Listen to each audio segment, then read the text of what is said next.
سيدنا محمد صلى الله عليه وسلم. أولا نبدأ نشرع الآن في عملية تسجيل الطالب الجديد الذي أتى من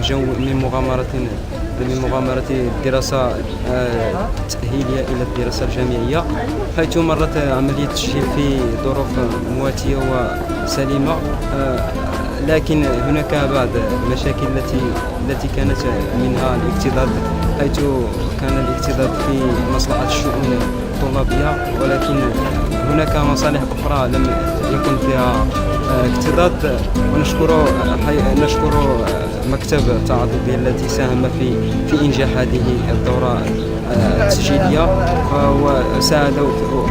وساعد مكتب التسجيل في عملية تسجيل الطالب الجديد.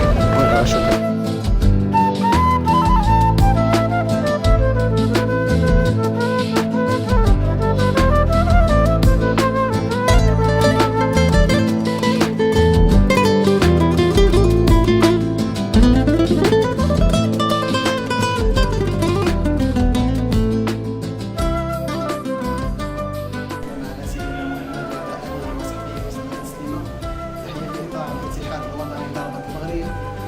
كعادتها مكان مناضلات الاتحاد الوطني لطلبة المغرب يحضرون مبكرا لتنظيم نشاط ايام استقبال الطالب الجديد. نبدا بمكتب التعاضد في الاداره الانسانيه على قدمه مطلع كل سنه، وقد رفعنا مكتب فرع الاتحاد الوطني لطلبة المغرب موقع اكادير الشعار وهيكل الاتحاد الوطني لطلبة المغرب حضور وازن خدمه وتوجيه وارشادا.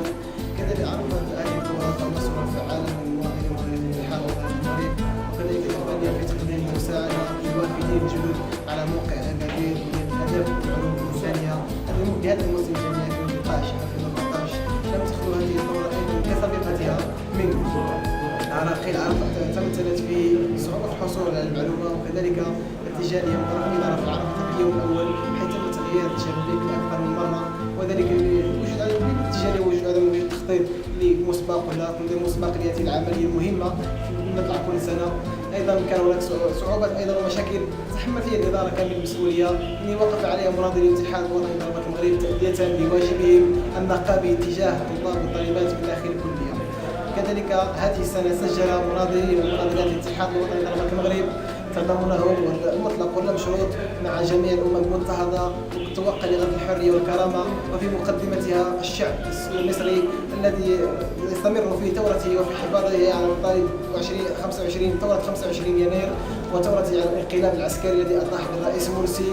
وتضامننا مع شهداء الشعب السوري وشهداء الشعب السوري، وكذلك ايضا شهداء معتصم رابعه العدويه، شهداءنا ايضا في بورما، وجميع الشهداء جميع شهداء الامه الاسلاميه.